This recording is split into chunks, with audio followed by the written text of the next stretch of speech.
In most states, school schedules are uniform, but Iowa's map is fractured into hundreds of independent schedules. Take Des Moines, Cedar Rapids, and a nearby rural county. They share a state, but not a calendar. Their start dates and spring breaks frequently don't overlap. This happens because Iowa operates under a system of local control. The state government sets a strict minimum for how much learning time a student must get, but the local school board gets to decide exactly how to arrange that time on the calendar. The trade-off for community-level flexibility is a lack of statewide consistency. For parents, this creates logistical blind spots you must actively navigate. If you are a working parent, the school calendar is your operating manual. It dictates your daily commute and determines exactly how much you are going to spend on childcare. And it is rarely a clean 5-day-a-week schedule. An early dismissal on a Wednesday or a late start on a Friday creates hidden 2-hour gaps in a standard 40-hour work week that you have to fill. The friction peaks if you have kids crossing district lines, or if one is in public school and another in a private one. You could end up with one child catching a bus at 7 a.m. while their sibling sits at home on a scheduled day off. You cannot rely on assumptions or your neighboring district's plans. To successfully plan your year, you must decode the actual mechanics of your specific district's calendar. These calendars determine a family's financial and operational stability for 9 months, making them the single most important document for your yearly planning. This chart shows the single administrative choice at the center of Iowa's system. By law, every district has to pick one of two compliance models, 180 instructional days or 1,080 instructional hours. That single choice trickles down into everything else. It alters your students' daily routine, determines the exact length of the school year, and dictates how the district will handle weather delays. Identifying which of these two columns your district uses is the only reliable way to forecast how disruptions will actually impact your family. Under the 180-day model, the primary benefit is consistency.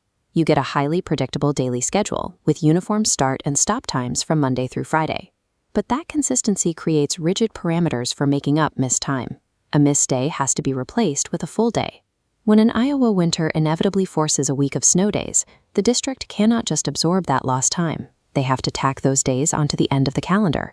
The 180-day model buys you midweek predictability, but it frequently results in end-of-year uncertainty. Those weather make-up days often push the school year into June, disrupting early summer vacation plans. If your district uses the 1,080-hour model, administrators have a different tool. They can absorb those same snow days by adding a few minutes to the existing schedule rather than extending the calendar. The first trade-off for that flexibility is endurance. Hitting 1,080 hours often requires longer daily instructional blocks for students. The second trade-off is complexity. To perfectly balance that hourly ledger, districts frequently rely on erratic early dismissal days or scheduled late starts. The 1,080-hour model protects your June vacation boundaries while injecting frequent micro-disruptions into your midweek childcare routine. Beyond the days and hours, environmental factors play a massive role. Rural districts must build their calendars around long, complex geographic bus routes, as well as local agricultural planting and harvest schedules. Because of those constraints, a rural school schedule will often diverge sharply from the standard rhythms of a neighboring urban district. Then you have professional development, or PD days. This is a universal variable that impacts both urban and rural schools. These days are necessary for state-mandated teacher prep, but they present an immediate problem at home.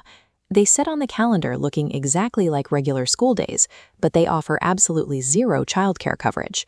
When stacking environmental factors with administrative requirements, cross-district coordination becomes exceptionally difficult, especially for parents who live in one district but work in another. This checklist shows a strategic framework we call the 2026 Parent Audit. It gives you the steps to evaluate your local calendar before the school year even begins. If all your kids are in one district, your first step is to verify whether your school uses the days or hours model. Knowing that tells you immediately whether you need to budget for midweek childcare gaps or keep your early summer plans flexible. If you are a multi-district parent, you need to actively cross-reference your children's schedules. Map out the start dates and holiday breaks side by side to catch the mismatches. Next, audit the specific dates for all professional development and in-service days early in the fall. That gives you time to secure supplemental childcare or request paid time off at work before scrambling at the last minute. Navigating Iowa's school system effectively requires mapping out these variables in August to stay ahead of the operational shifts that define the year. Even with perfect planning, an Iowa school calendar is a living document. It remains highly vulnerable to sudden winter weather closures. You need to establish a dedicated weather protocol. Rely strictly on your own district's official text or email alerts, rather than assuming a neighboring town's closure applies to you. When makeup days inevitably shift the schedule in the spring, checking the official district website directly is the only reliable way to track the changes. By understanding the hidden mechanics of days versus hours, you can transform a chaotic local calendar from a source of frustration into a predictable, manageable plan.